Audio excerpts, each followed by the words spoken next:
Okay, so let's continue. We're looking in this video, we're going to look at questions 14 through 20. So on 14, we're being asked to do the derivative, and I'm looking at it and I'm noticing that I've got 15r minus r to the 7th raised to the 1/2 power, really.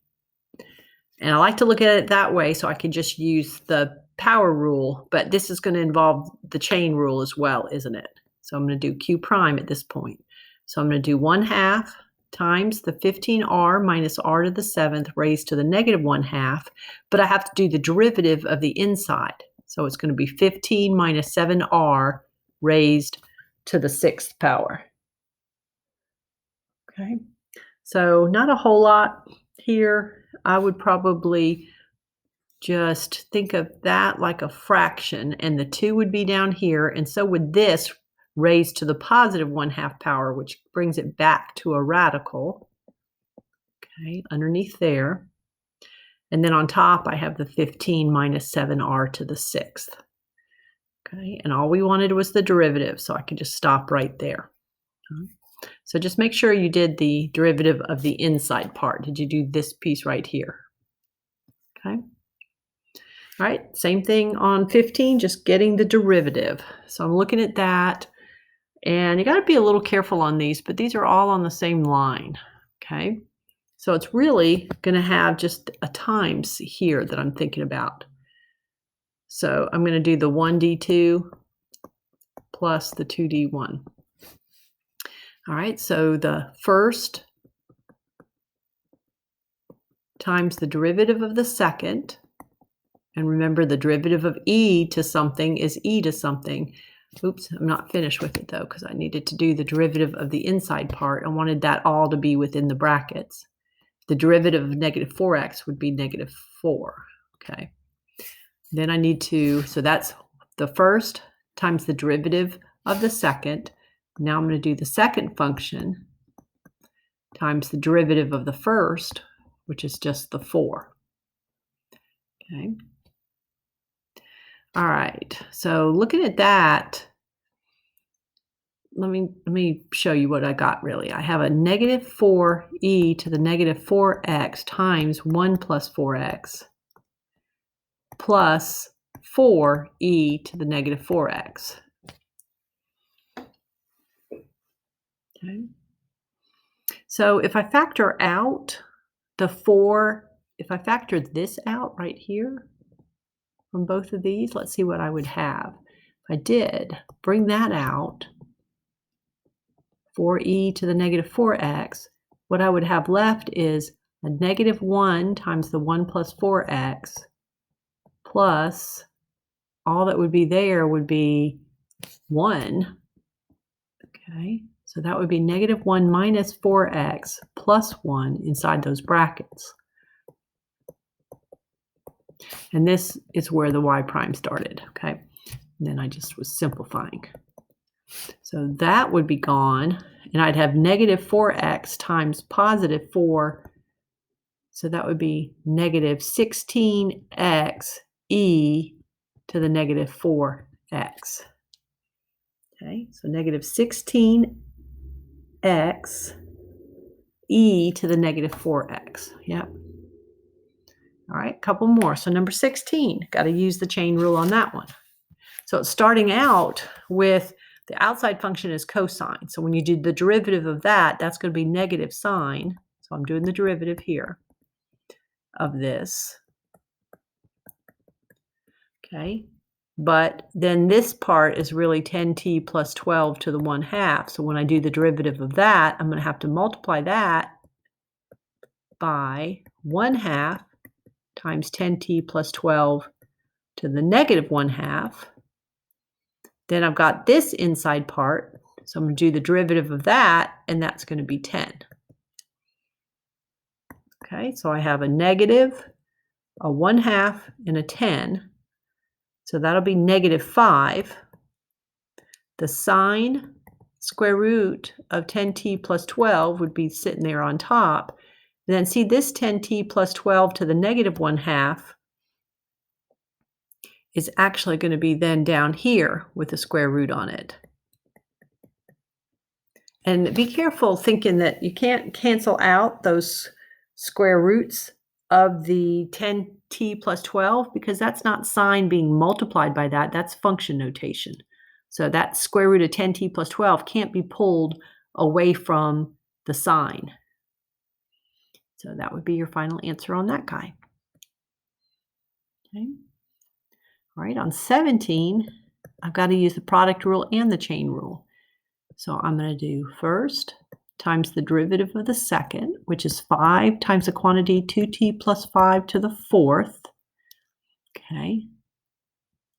Then plus the second, which is 2t plus 5 to the fifth times the derivative of the first function, which is a 2. Okay. Now, this is the kind where you can do some factoring that'll help you to get things simplified. So see how that I can pull out of here? And then there's also a 2 I could pull out. So I'm going to factor out a 2. I meant to write a 2. A 2 together with a 2t plus 5 being raised to the lower exponent. And then I'll see what's left. So I'd have a t left and a 5. Let me just write it 5t. So I'd have this 5 and this t left from that first term. Okay.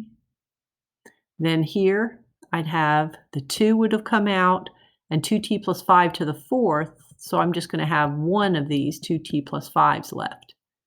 So I'll just write it without parentheses, but I really just have this to the first. Okay, I'll leave it like that.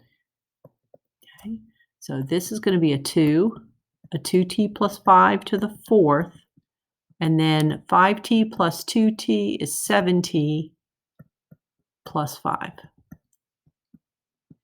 Okay, and I usually just have to really be careful and double check that. I feel like I'm missing something here. So let's see.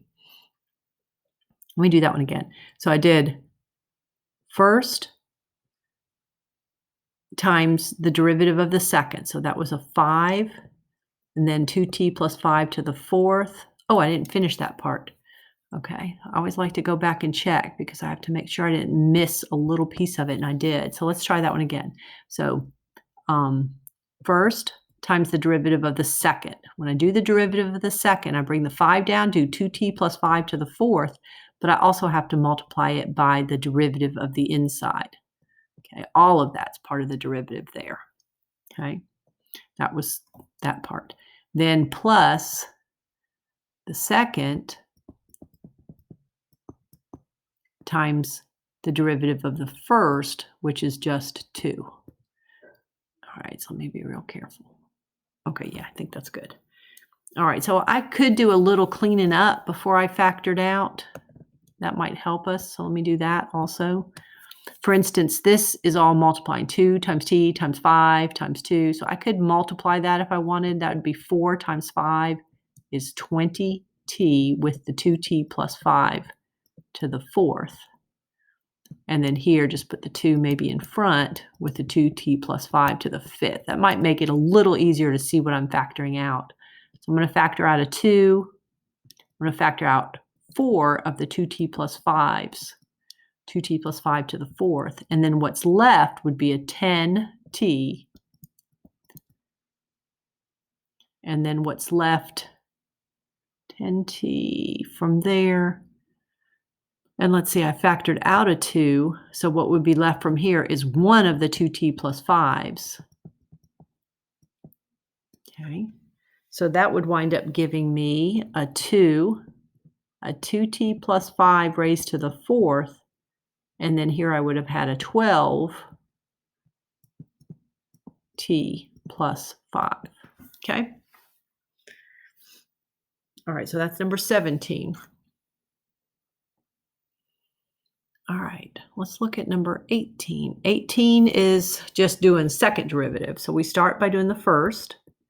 Outside function is sine. The derivative of that is cosine. But then we have to take the derivative of the inside. When I do the derivative of the inside here, I'm going to have to use the product rule. So I'm going to do the first times the derivative of the second. It just happens to be still e to the x plus the second times the derivative of the first, which would be 4x. Okay. All right. So that's that. All right, now let's look at that to see what we can clean up. All right, from here I could take out an e to the x, an x, and a 2. Okay, so I might do that. I might take out a 2, an x, and an e to the x. I'm looking at this part. What would be left would be an x from this term and a 2 from that term. And then I'd still have the cosine 2x squared e to the x there. Okay.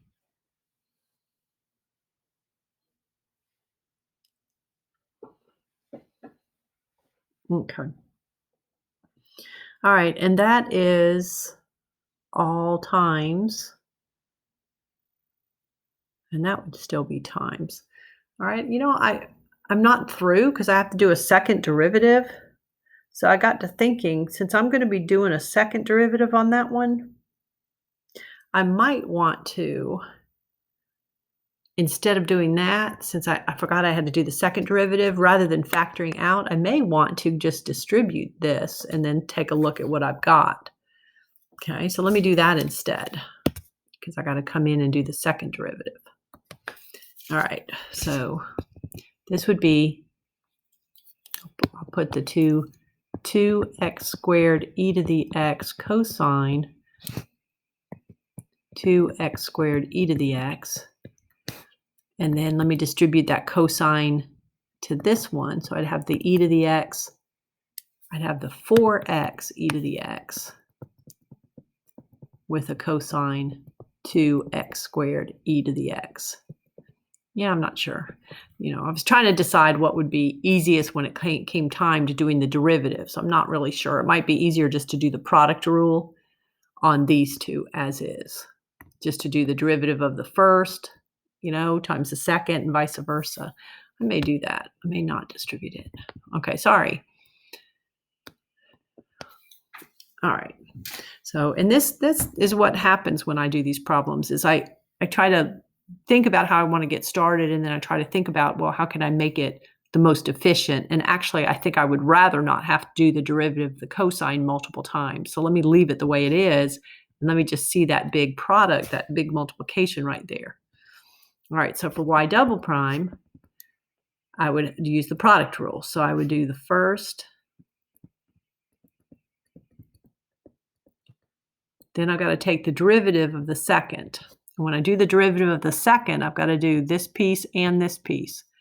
So when I do the derivative of that, it's a product rule. So I would do 2x squared, the first, times the derivative of the second, which is e to the x, plus the second, which is e to the x, times the derivative of the first, which is 4x. Okay. Now I'm moving to the next one, and I'm going to do first times the derivative of the second, plus second times the derivative of the first. Okay. And don't lose track. So this was the 1d2, okay?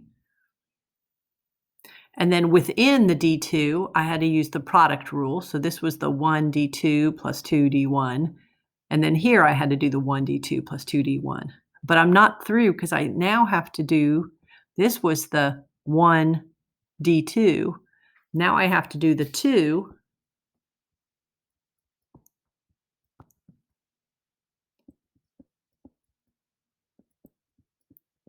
Okay, so that's this part right here multiplied by the derivative of 1. Okay, man, I'm glad I got a whiteboard that I can adjust because it's going to be long. Okay, so when I do that, that's going to be negative sine 2x squared e to the x times the derivative of the inside, which is a product rule, which would be first times the derivative of the second plus second times the derivative of the first. Wow.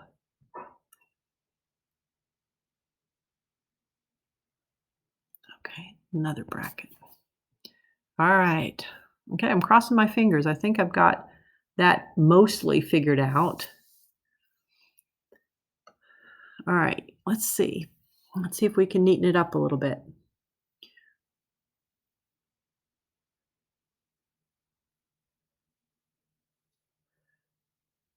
Okay. I'm just looking at what I might want to factor out and where it would go and that kind of thing.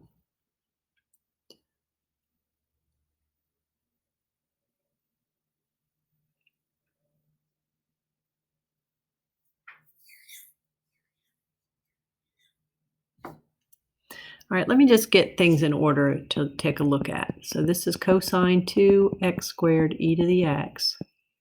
Okay. Then inside here, I have a 2x squared e to the x.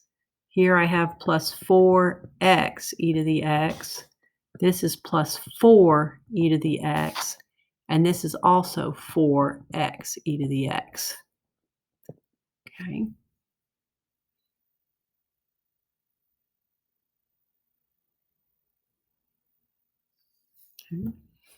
So we'll be able to put these two together, it looks like.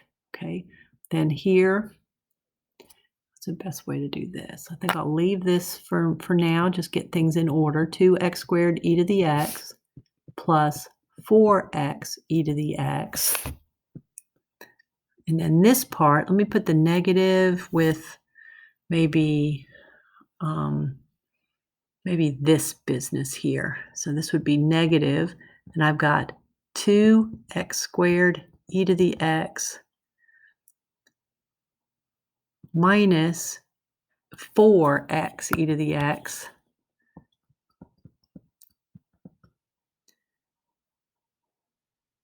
times all of that times sine 2x squared e to the x. Okay.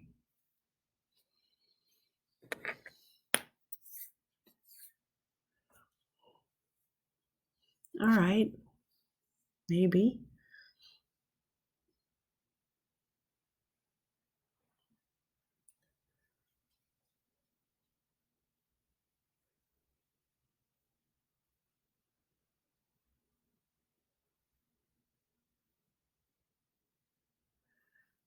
All right. So let's see.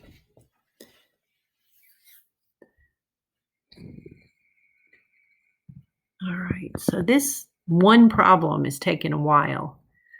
I think I'm going to come back to this guy and see if I can't rework it and talk it through more concisely, just so I want my video to go through 20 and I'm starting to bog down here. So let me come back and I'll start with 18 next time, and I'll look for the most concise way to try to simplify that and see a little bit better what to factor out and how to think about it.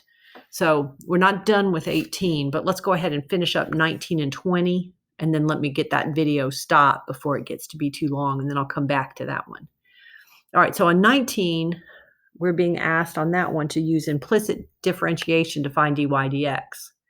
Okay, so we want to find dy dx, and because you can't get the y by itself, you're going to use implicit differentiation. So here you're going to have to use the product rule. First times the derivative of the second plus second times the derivative of the first. Okay. Then you're going to come to the second part here and do the power rule. You're going to do 2y to the first, but y is a function of x. So don't forget to do the derivative of the inside, and then the derivative of 1 is 0. Okay, then there's a y prime that's common. And then this is really 2y, and you're going to move it to this other side. So let's do both of those. Let's factor out the y prime. So we'll have 2x minus 2y from these two terms. And then let's move that 2y to the other side. And then then we'll divide by the 2x minus 2y.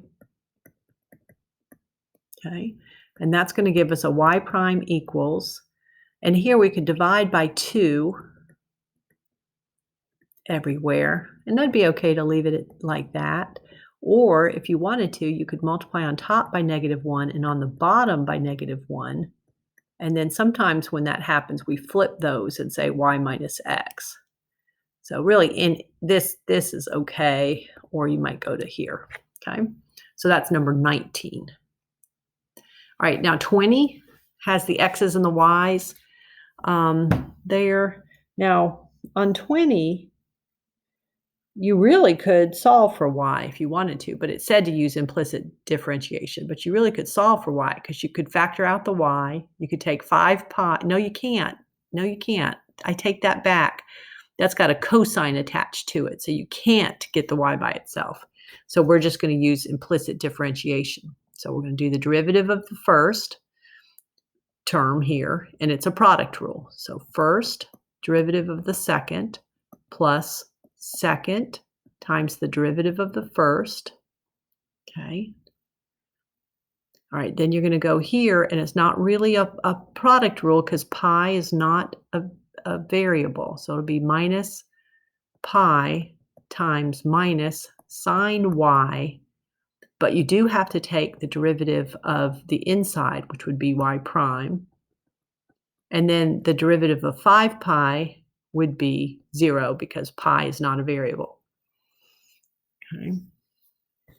So we're going to do a similar thing on this one that we did on the other. Let's factor out the y prime from here and here, and then let's move this to the other side. So when we factor out the y prime, we'll have a 4x squared. Then this negative and this negative means we'll really have positive pi sine y equals negative 8xy.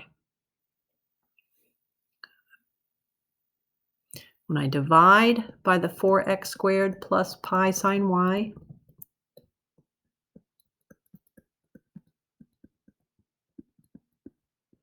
that's gone. That's my y prime. Okay. All right, now we're not done on this one because this one didn't just say to find y prime. It said find the slope of the curve or the line that is tangent to the curve as requested, and this one requested the tangent at 1 pi. So that means you're going to do y prime at 1 pi, really. So you're going to do the y prime by plugging in the 1 where the x is, the pi where the y is, 1 where x is, and pi where y is. And then think about sine pi. That would be 0. So this would be 0 right here. So that's 0, this whole term. Okay, so what we'd have really is a negative 8 pi on top and 4 times 1 squared on the bottom. We'd have negative 2 pi. Now what that is the slope. So we're going to take that slope together with the point that we were given, and we're going to do y minus the y coordinate equals the slope times x minus the x coordinate. So that's negative 2 pi x plus 2 pi, and then we'd add the pi. Negative 2 pi x plus 3 pi. And that's what they wanted on 20, was that tangent line. Okay. All right, so we'll stop here, and then I'll work on just cleaning up the second derivative on number 18, and then we'll continue with the last page of the review.